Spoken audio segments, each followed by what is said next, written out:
Ada lagi yang lebih hanya satu. Banyak di antara kita yang sudah diberi Roh Kudus ini bukan yang pertama kali kita akan datang baptisan oleh Roh Kudus. Dan lagi saat ini yang saya dapatkan dari Tuhan bahwa Dia datang di tengah-tengah kita seperti air.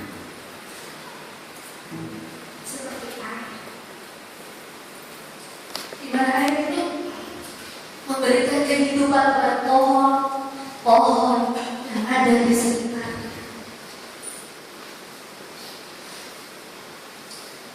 Saat ini setiap kekeringan, setiap kebekuan, sungai itu akan mengalir. Sungai itu akan menjamah kehidupan. Sungai itu akan menjamah kehidupan.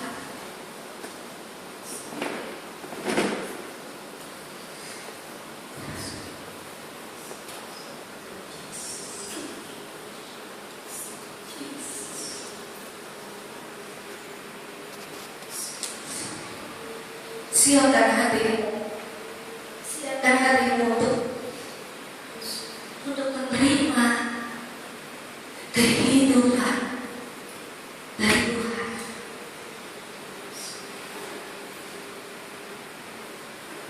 Hati-hati yang sudah mulai kering, rohani yang sudah mulai kering, Dia akan datang dan memberikan kehidupan kepadamu. Ada kekuatan yang baru, ada kesegaran yang baru, ada kesembuhan, ada pemulihan dalam nama Yesus. Amin. Kita akan berbicara tentang Pentakosta. Kalau kita tahu awal dari sejarah Kristenan, sebuah kegerangan terjadi. Itu dimulai pada waktu loteng Yerusalem. Kejadian di loteng Yerusalem, di mana Alkitab mencatat dalam Kisah Para Rasul bahwa pada waktu murid-murid Tuhan berdoa di sana, pada waktu murid-murid Tuhan menanti tarikan Tuhan di loteng Yerusalem, di sana turunlah Roh Kudus seperti lidah-lidah api.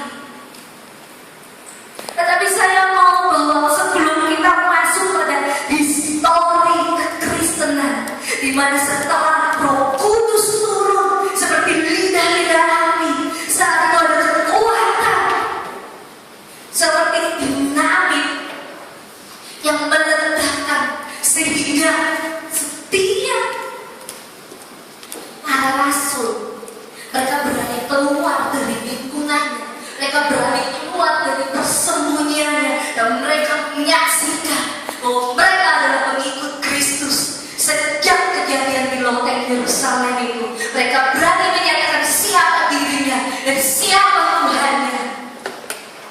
Ada sebuah ledakan kekristenan dimulai dari loteng Yerusalem. Pengalaman loteng Yerusalem itu begitu amazing. Bagaimana kau berpesan pada murid-murid, tunggu dan nantikan Roh Kudus yang telah janjikan kepadamu. Tunggu dan nantikan Roh Kudus yang telah janjikan kepadamu. Saya mau bawa kita untuk masuk dalam sebuah kisah sebelum kejadian dari Kisah Para Rasul, di mana murid-murid Yesus menanti di loteng Yerusalem. Kita tahu gimana kisahnya pada waktu Tuhan Yesus telah disalib, Tuhan Yesus mati dan dikubur. Dan di sana pada waktu Maria dan murid-murid Yesus menemukan bahwa pintu batu itu telah terguling dan mayat Yesus tidak ada, mereka ketakutan, mereka berteriak, Yesus kita telah dicuri orang. Mereka ketakutan dan mereka mulai bersembunyi. Kita akan baca sama-sama sebuah kisah yang dicatat di dalam Alkitab sebelum kejadian dari loteng Yerusalem. Kita buka di dalam Yohanes 20.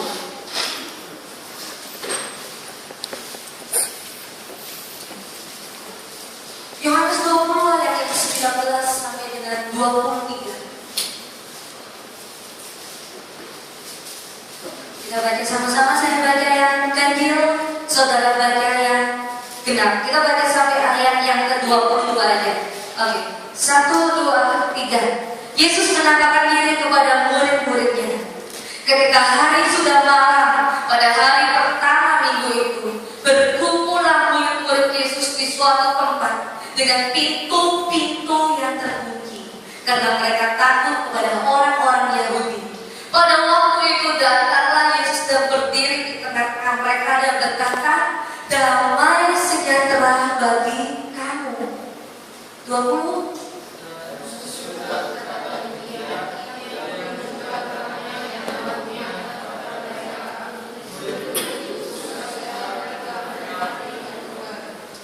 Maka kata Yesus sekali lagi, damai sejahtera bagi kamu.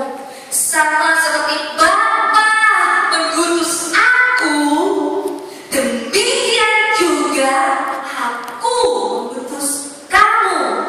Mari kita baca bersama-sama ayat ke-22 dengan suara yang nyaring. Dan sesudah berkata demikian, ia mengembusi mereka dan berkata, terimalah Roh Kudus. Amin. Amin. Ada beberapa poin yang saya katakan di sini. Saya akan bacakan poin-poinnya. Yang pertama, poin pertama, bahwa di dalam ayat ke-19, ketika hari sudah malam pada hari pertama minggu itu, berkumpullah murid-murid Yesus di suatu tempat dengan pintu-pintu yang terkunci karena mereka ketakutan. Poin yang pertama, pintu-pintu yang terkunci karena mereka ketakutan. Tadi dikatakan kapan mereka berkumpul? Pada malam hari. Bagaimana suasana di malam hari? Dingin. Dan mereka ketakutan. Ketakutan itu menimbulkan kebekuan. Ketakutan menimbulkan rasa sakit. Pintu-pintu yang terkunci. Silakan pada saya mengenai ayat sini. Di mana poin pertama, pintu-pintu yang terkunci karena mereka ketakutan. Pintu berbicara tentang akses untuk kita masuk. Dan kita nggak bisa masuk ke dalam ruangan ini tanpa kita melalui pintu. Bayangkan di sana murid-murid Yesus dan kondisi ketakutan, sehingga semua pintu mereka dikunci dan mereka ketakutan. Mereka semuanya gak berani kalau sampai ada orang ketok, satu ketokan ataupun satu langkah mereka mendengar derap orang, mereka akan mulai ketakutan. Saya bisa bayangkan rasa takut ini karena saya punya seorang teman. Dia bersaksi pada saya kehidupannya sebelum dia percaya Tuhan Yesus. Dia dulu adalah mafia, badan narkoba. Dia dulu yang memasokkan penari striptis di kota Surabaya. Dan dia juga memakai obat-obatan dan buronan polisi. Dia cerita, dia sampai dimanapun dia berada, dia nggak berani kalau ke mall, dia pasti pakai topi. Tiap kali dia dengar langkah orang dekat ke dia udah siap, dia udah ketakutan, udah lari. Dia nggak berani dekat-dekat dengan orang. Dia akan berada di situasi tempat yang sepi, tempat yang tenang. Kalaupun dia mau ketemu sama teman, dia janjian, dia akan telepon sama temannya dan memastikan itu benar-benar sudah gelap dan tidak ada orang. Bayangkan situasi yang mencekam dan menakutkan seperti itu. Dikejar-kejar, sehingga pintu-pintu itu semuanya terkunci rapat, memastikan tidak ada orang yang masuk, tidak ada orang yang tahu. Pintu berbicara tentang pintu hati, pintu berbicara tentang pintu telinga kita, dan pintu berbicara tentang pintu mata kita. Ketakutan kita membuat pintu mata kita terkunci sehingga kita nggak bisa melihat kemuliaan Allah. Pintu-pintu yang terkunci membuat telinga kita tidak bisa mendengar suara dari Allah dan membuat hati kita begitu beku sehingga kita nggak bisa merasakan jamahannya.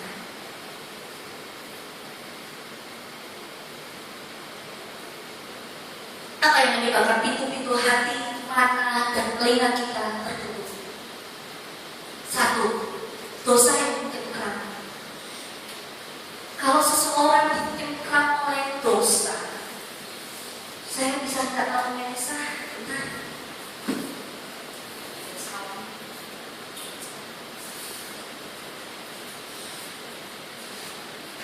Seseorang yang dicengkram dosa, mereka diikat oleh dosa. Mereka nggak bisa bergerak sama sekali. Mereka nggak bisa melakukan aktivitas. Bayangkan kalau kamu diikat oleh dosa. Iblis mengikat kamu sehingga kamu nggak bisa melakukan aktivitas. Tangan kamu nggak bisa kamu gerakan untuk menyembah Tuhan.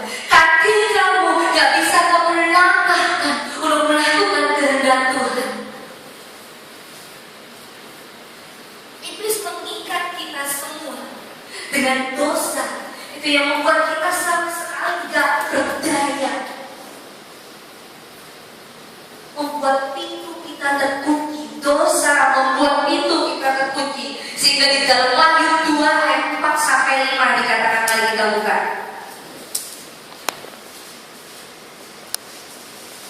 Wahyu 2 ayat 4-5. Namun demikian aku mencela engkau karena engkau telah meninggalkan kasihmu yang semula. Sebab itu ingatlah betapa dalamnya engkau telah jatuh.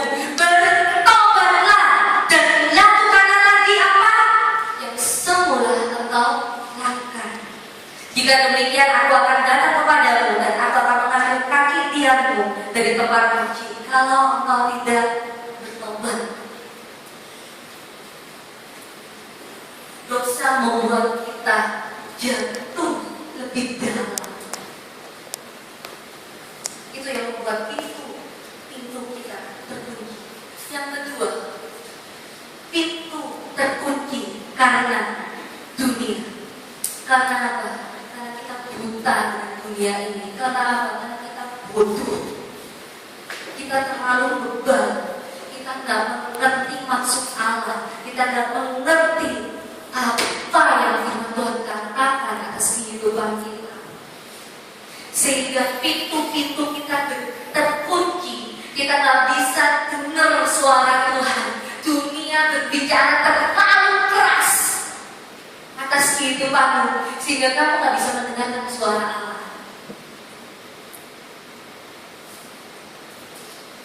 Yang ketiga, ini yang saya catat, yaitu bahwa pintu itu yang terkunci. Karena apa tadi murid Tuhan Yesus terkunci karena ketakutan. Kenapa mereka? Pernahkah kamu dalam posisi suatu ketakutan? Pernah nggak alami ketakutan?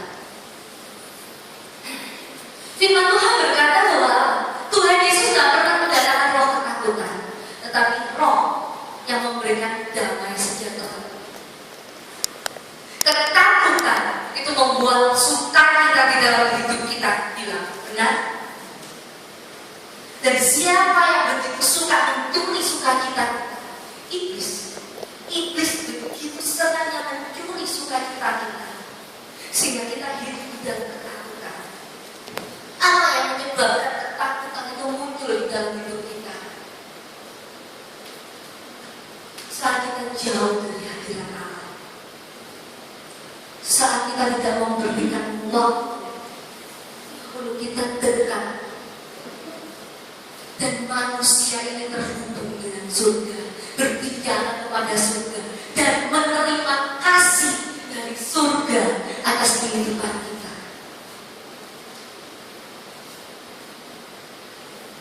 Saat kita jauh dari hadirat Allah, seperti Hawa pada waktu dia tidak taat, pada waktu dia jauh dari hadirat Allah, dia tidak taat, dia karena dosa dia mengambil buah pengetahuan baik dan jahat yang sudah dilarang, dibilang jangan kamu makan buah itu.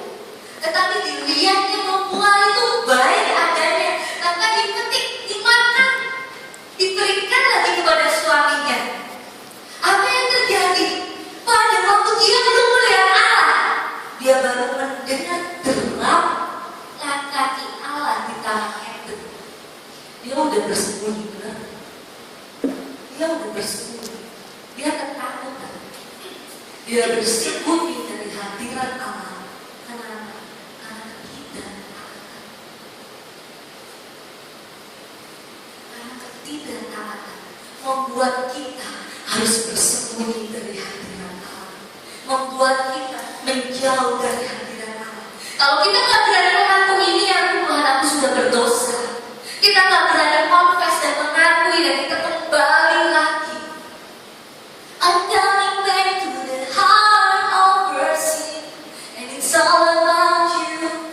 It's all about you, Jesus. I'm sorry, Lord, for the things I made, and it's all about you. It's all about you, Jesus. Saya bilang, I'm coming back, Lord. Aku mau kembali lagi, Tuhan. I'm sorry, Lord. Maafkan aku. Ampuni aku, Tuhan. Akan setiap dosa-dosa dan pelanggaran ketidaktaatan yang aku lakukan. Kalau kita berkata demikian kepada Tuhan, tapi kita tahu hidupku, it's all about you, Jesus. My life is all about you. Semua aspek di dalam kehidupan kita itu hanya tentang Tuhan. Kalau saja Hawa dan Adam taat, dia tidak menjauh dari hadirat Allah. Dia nggak sembunyi. Awalnya sembunyi dari hadirat Allah. Saya tahu rasanya. Bagaimana saya bersembunyi